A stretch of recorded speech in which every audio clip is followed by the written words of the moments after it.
Salut, c'est Marley Ipti. On se retrouve pour ce nouvel entracte, le format court du podcast où on aborde des sujets et thématiques précis liés au parcours d'un étudiant entrepreneur. Alors si t'es étudiant et que t'es passionné par l'entrepreneuriat, cet épisode est fait pour toi. Hello, c'est Ipti, de retour dans les entractes. Et j'espère que t'es en forme parce que ça va envoyer dans cet épisode. Comme t'as pu le voir, on a changé d'identité visuelle, de direction artistique, appelle ça comme tu veux. Et justement, on va t'en parler dans ce podcast, dans cet épisode, où je vais t'annoncer globalement les 3 erreurs que l'on a fait depuis, le lancement du podcast. Franchement, la troisième erreur, c'est vraiment, la pire erreur et l'erreur à double tranchant, en fait. Donc c'est une erreur et c'en est pas en même temps. Donc reste bien jusqu'à la fin pour, bien comprendre, et ne pas reproduire les erreurs sur ton futur podcast ou même sur ton podcast actuel. Il faut savoir qu'initialement, les objectifs de ce podcast sont de vous inspirer et de vous motiver. D'après vos feedbacks, on réussit à vous fournir, 2 voire même 3 formats qualitatifs qui vous aident à avancer, ne serait-ce que psychologiquement dans votre projection entrepreneuriale. Donc on répond à nos objectifs. Mais je pense qu'il y a un objectif d'éducation et d'information aussi qu'on a, notamment à travers, ce format d'entracte et c'est un objectif qu'on s'était pas fixé, mais auquel, finalement on répond. Et en parlant de feedback, on avait finalement un fichier où on stockait tous les retours qu'on avait, donc en gros on prenait des notes et cetera et on mettait vos feedbacks. Et le souci, c'est qu'on a arrêté de le faire. Désormais, quand on a un feedback, on se le partage, mais pas plus que ça. On va le prendre en considération, mais on va pas le stocker en fait et c'est important d'avoir quand même un endroit où on peut, heu, analyser toutes ces données, centraliser ces données. Donc maintenant, finalement, à nous de récupérer tous ces messages, tous ces feedbacks pour les mettre dans un lieu sûr et s'y référer lorsqu'on en a besoin. En vérité, c'est pas si grave que ça dans le sens où, un feedback est intéressant lorsqu'il est pris en considération et que tu peux mettre des actions en place derrière. Mais le truc, c'est que si tu as des projections sur le long terme ou que tu veux revenir sur des anciens feedbacks, pour des objectifs, un peu plus loin dans le temps, bah, c'est bien d'avoir un fichier où tu peux t'y référer au lieu de scroller dans une conversation et retrouver, des messages. Donc voilà, 2 poids 2 mesures, voilà pour ce qui est de la première erreur. La seconde erreur, c'est d'avoir pris Ocha plutôt que Encore. Je vais m'expliquer sur ce que c'est, la différence entre les 2, et cetera. Ocha et Encore, ce sont 2 plateformes d'hébergement et de diffusion de podcasts. Vulgairement, ça veut dire quoi? Ça veut dire que tu stockes ton podcast dessus et que tu programmes sa diffusion sur quasiment toutes les plateformes d'écoute. On ne savait pas quoi choisir entre Ocha et Encore. Ocha, c'est français et payant, Encore, c'est américain et gratuit. Les différences principales pour nous sont les suivantes. Sur Ocha, tu peux publier sur YouTube directement. Ce sont eux qui te font, l'image de couverture et qui te programment, la publication.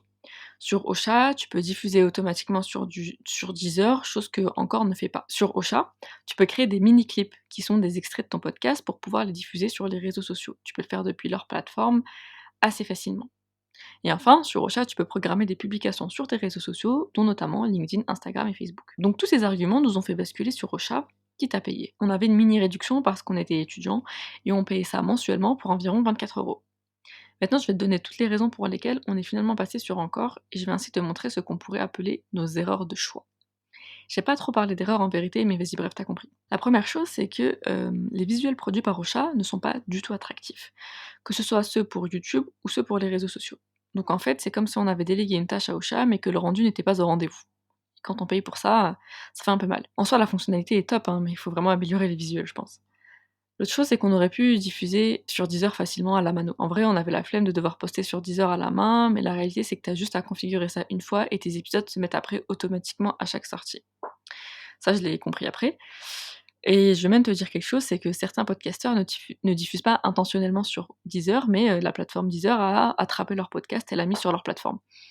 Pour ceux qui s'y connaissent, c'est juste une manip de flux RSS, en vrai, il faut pas vraiment avoir peur de bidouiller tout ça. En plus, a posteriori, je me suis rendu compte que, l'audimat qui venait de Deezer était pas énorme. Genre, on a vraiment très peu de personnes qui écoutent à partir de Deezer, donc ne pas publier sur Deezer, ne pas diffuser sur Deezer dans un premier temps, c'était pas non plus, la plus grave des erreurs. Aussi, en termes d'erreurs, on a rapidement eu un souci avec la programmation des publications depuis la plateforme Ocha. Le premier problème, c'est que pour un texte LinkedIn ou même une description Insta, les sauts de lignes n'étaient pas pris en compte. Donc en gros, on écrivait les textes, sur la plateforme Ocha, mais si tu sautes des lignes, en fait, ça va pas te sauter des lignes dans ton post après. Donc après, on était obligé de retourner sur les réseaux, modifier le post et cetera et ça fume ton reach, donc zéro intérêt.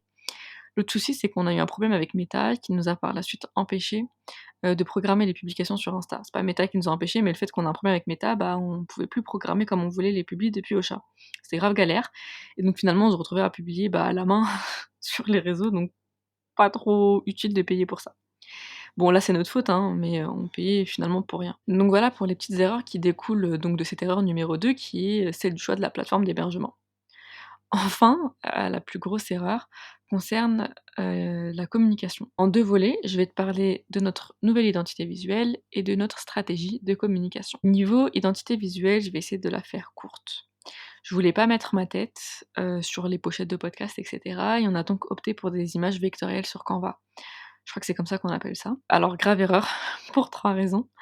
Déjà, on a le risque que d'autres personnes, utilisent ces images, qu'elles sont libres de droit. La deuxième chose, c'est que la femme, qui porte le hijab là, en mode vectoriel et tout, c'est vu et revu sur internet, sur les réseaux et tout, donc c'est vraiment pas original. Et ensuite, les 2 images, qui nous représentent et qu'on avait, elles étaient pas conçues pareillement, le design était pas vraiment pareil et en fait, ce qui fait que ça manque d'homogénéité, d'unicité et cetera. Ensuite, les couleurs choisies ne sont pas assez mémorables et impactantes par la même occasion. Et le pire dans tout ça, c'est que Younes, un de nos premiers invités, si tu savais pas, nous l'avait dit au bout de peut-être 1 mois de podcast. Donc on le savait, je le savais, mais on a décidé de pas en faire, notre priorité. C'est un choix, qui nous a permis de bombarder sur le nombre d'épisodes et de savoir qu'on est aujourd'hui capable de fournir beaucoup d'épisodes de qualité avec des process bien rodés. En vrai, on a peut-être sorti, beaucoup d'épisodes en peu de temps.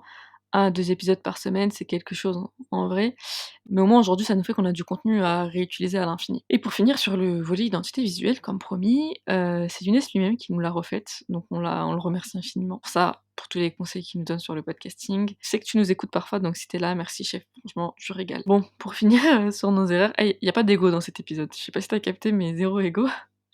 Bah, je vais te parler justement de communication, de stratégie de communication. Là, on aurait dû vraiment beaucoup plus se concentrer. Mais je vais t'expliquer les tenants et les aboutissants. Donc on a opté pour, communiquer majoritairement sur LinkedIn, malgré le fait que ce soit pas le réseau où il y a le plus d'étudiants. Pourquoi? D'une part, car les étudiants présents, voire actifs sur LinkedIn, sont une cible du podcast déjà qualifiée. Je vais pas rentrer dans les détails sur ça, mais voilà.